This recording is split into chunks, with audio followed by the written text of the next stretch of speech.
Hello and welcome. It really is my pleasure today to introduce an extraordinary woman, an incredibly talented artist, Poppy Charnalia. Poppy grew up in India, delving into various forms of art like painting, music, and poetry. Her mother, an established artist in India, taught her techniques in various mediums. Poppy's 9-year-old son Soham is on the autism spectrum. She had created art since she was a child, but her son's indulgence in textures inspired her to create multi-dimensional pieces, which is her signature now. Daystic magazine did an article on her in 2018. The magazine celebrates unique art forms from across the world. She has a wide clientele in Massachusetts, Illinois, California, and New York. She did a successful fundraiser for Autism Speaks at the Cordova Contemporary Art Museum, where she also launched a poetry book, Ye Sach Anvarat, or This Relentless Truth. She has an upcoming art exhibitions in New York, London, Munich, Vienna, Venice, and at the Cannes Festival in 21-22. Poppy, what a pleasure to invite you to this Lokvani interview. And thank you so much for taking the time to meet with us. Welcome to Lokvani. Thank you. So Poppy, really, it's not often that one gets to meet such incredible people. So um, I love the art piece behind you. It's just probably very reflective. I assume it's your work. Yes, it Oh is. my God, how beautiful, how beautiful. So of course, you have so many incredible talents, but and so many accomplishments, but I was really taken with your most recent one, which is that your art is going to be presented at the Cannes Festival. Could you tell me a little bit about how this happened and what this means to you? Yes, absolutely. First of all, thank you, Ranjini ji. Talking of meeting incredible people, I'm grateful to be talking to you and for all the work that you do. Um, Thank you. Cannes is a wonderful opportunity, but in the field of arts, you realize the more you grow, how much more you don't know and that you have to grow. So there are veteran artists who go to Cannes every year, and I'm learning about their work and absolutely blown away. So I'm really grateful that alongside their work in the Grand Palace, I have an opportunity to exhibit. It's the Destig magazine article that has triggered a lot of these opportunities. I think my art opened up globally once they did that article. So a lot of the New York, London, Vienna, Cannes opportunities have come about because of that. And I'm extremely, extremely grateful. Also learning that I'm just starting out. There's so much more to do. Wow, that's just amazing. You know, I always wondered as an artist, I know you said that because of Daystic magazine that your exposure has opened up and you have a clientele where you sell your art pieces. You know, Yes. I'm always curious because when we do, you know, I've met artists, how does it feel to sell your art piece? Is it very difficult? Many artists say that parting with an art piece is not a trivial experience. Could you share what that means to you? Absolutely. That's such a beautiful question. So, when I first started, I was just painting for myself, as I'm sure most artists are. It was my outlet. My son Soham was diagnosed with autism, and I had to survive. And there's a lot of talk of depression going on around, and I experienced clinical depression. Art has been so close to my heart. It really, the textured art started with my son's journey of autism and my process of healing myself, my attempt at healing him, etc. So I started to paint for myself, just like most, I think, artists and writers do. I started to write for myself. For many years, I didn't post or publish any of my work. So the first time a friend walked into my house and she's like, "Would you like to sell that?" And I said no. So that that piece is still in my house. I refuse to sell it. But then I made something similar for her, and she insisted on paying for it. And she said, "Look, I don't want you to look at it as money. I want you to realize that this is something that came out of your heart and your mind, and it has real value in the world." You created value out of a blank piece of canvas. So you need to get paid for this. And that first payment was donated entirely to Autism Speaks. And I still do that. Under a certain dollar amount, I will match and donate um, the funds that I raise. So, like you said, it is very difficult to part with it. Every time I sell a piece, it's like a baby left the house. And I Yes. actually mourn it. And my friends, when I sell it to the friends, the benefit is for days after, they'll send me pictures of them having chai or their kids playing under the art. And just to make me feel better, because they know that I'm mourning the loss of the piece. And Yes, I can I, understand. I wish I could just give away my pieces for free. I hate putting a price on it because there really isn't a price on it. So Yeah, no, I mean, I think these are independent, right? I mean, parting with your piece is one thing. The money is a completely different channel because it's allowing you to do so much good. So thank you for doing that. I think unfortunately we need money. So it's important. I know that I work for a nonprofit and I appreciate monies to do good things in this world. So now one other thing I wanted to ask you, that I know that your child's being on an autism spectrum has played a very central role in you being an artist. And I see that you really put it out there. You're not shy of speaking about it. And do you think, was it a journey for you to make that happen in that way? And also I'm seeing more of that public announcement about children with special needs, which I didn't see before. So could you share that, and what is the value of being public about it? yes, very, very significant question, Ranjini ji. It was a very long process. If you look at my first Facebook post about this, it's almost 7 years after Soham was born, and probably 5 or 6 years after he was diagnosed. And it took me a very long time to understand that my journey, my story could actually help other people. And you wouldn't believe. So I spoke about this on Gunjan Radio. I've talked about this on my posts. I have on an average about 15 to 25 to 30 families that call me, not just from the United States. I've had friends who've been in school with me call me from Australia to simply let it out, to simply just talk about it. Now, if they're local, I can help them navigate the system. Um, but if they're in some other country, I can't help them navigate the system. They just want to talk about it. And they just want to feel that, there are other parents who are going through this. Jaya is doing phenomenal work. She has helped me a lot. I'm very grateful to her. So yeah, it's been a journey. It's a process to come out and say, even about depression. It's a journey. Doesn't come easy before you can say that. So now I feel like I'm at a point where I'm able to give light to other people than to just seek light. And I wrote about that. I said, अंदर से बाहर है रोशन, अंदर से बाहर है रोशन, दीवार में उल्टी खिड़की सी. So, and I meditated and I thought of this and I said, the light now flows from inside out, akin to a reversed window in the wall. Beautiful, beautiful. That is I think, a spiritual journey that has really uplifted you. So God Yes. bless you for that. I feel that listening to you, having a special needs child has been a blessing for you, because it has allowed you to grow as an artist and create spectacular new things. You have become better for that experience. Thank you, Ranjini ji. Again, a very important question, because I can't say that I don't hurt anymore over my child. I do. Visions of his future. Is he going to get married? Is he going to go to college? These things still occur to me. And what I try to do is that I think that hope is not a destination, it's a journey. I have to live with happiness and hope in these years that are passing. So this is just as important as when he's 25, and maybe he'll be okay. Maybe he'll be doing a few of those things. Maybe he won't. I don't know.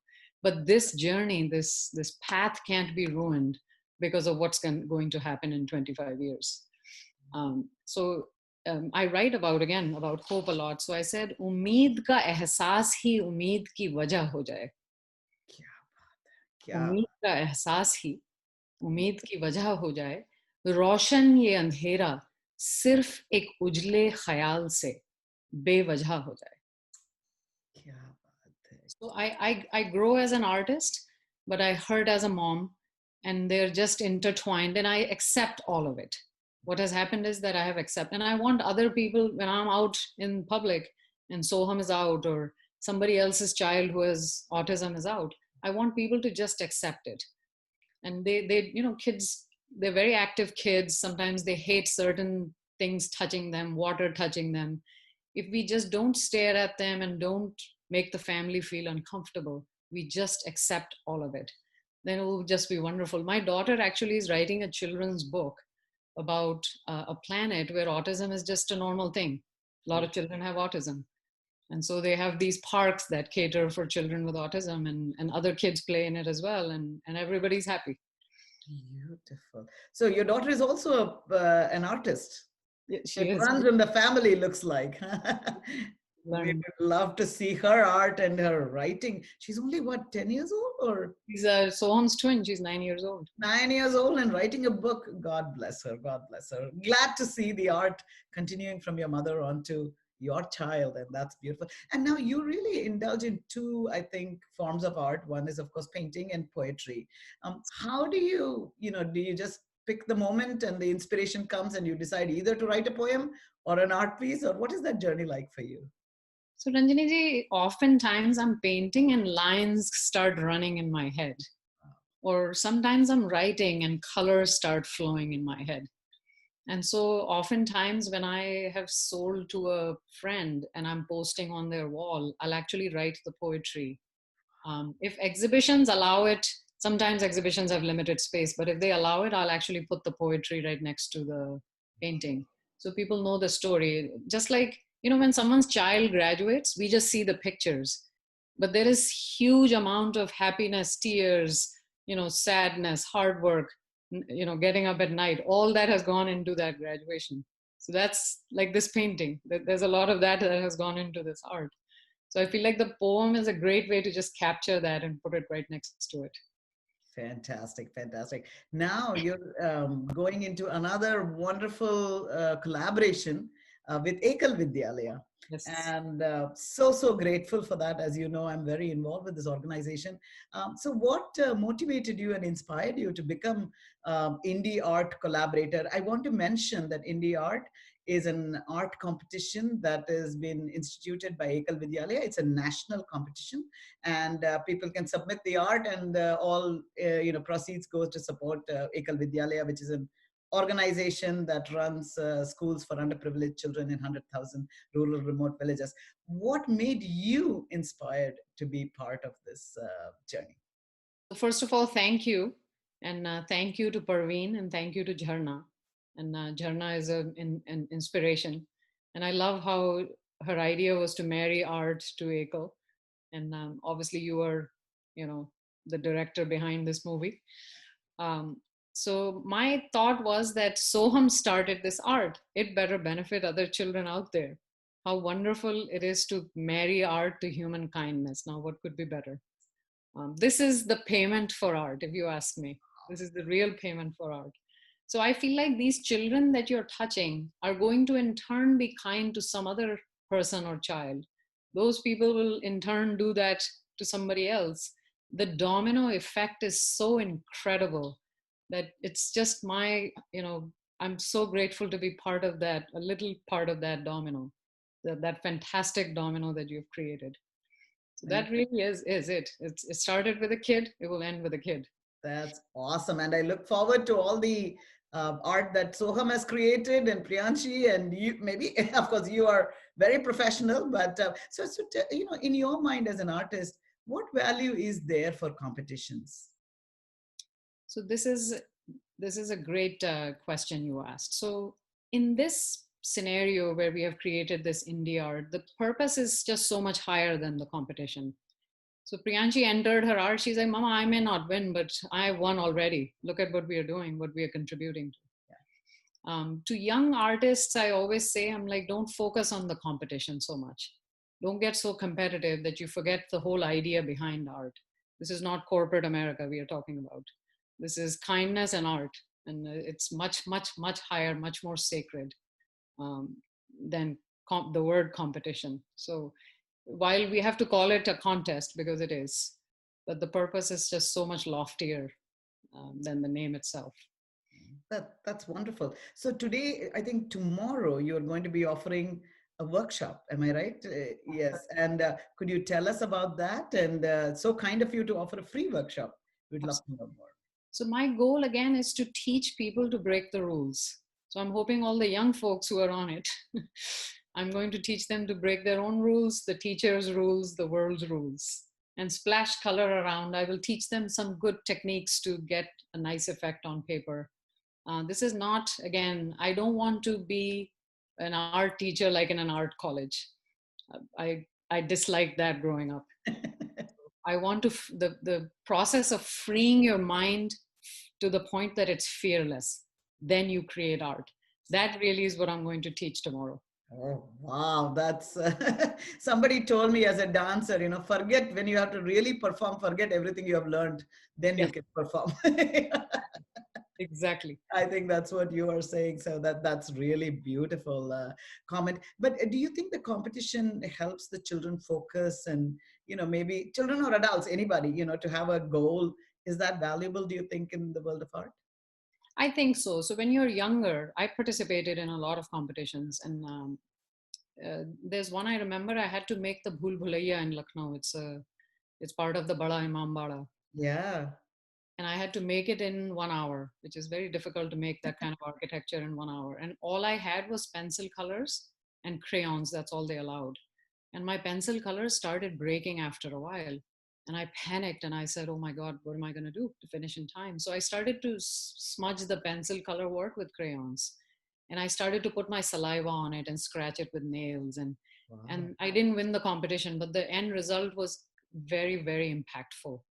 And I learned that while I would not have done any of this had the competition not existed, but because I broke all the rules of the competition, here I am.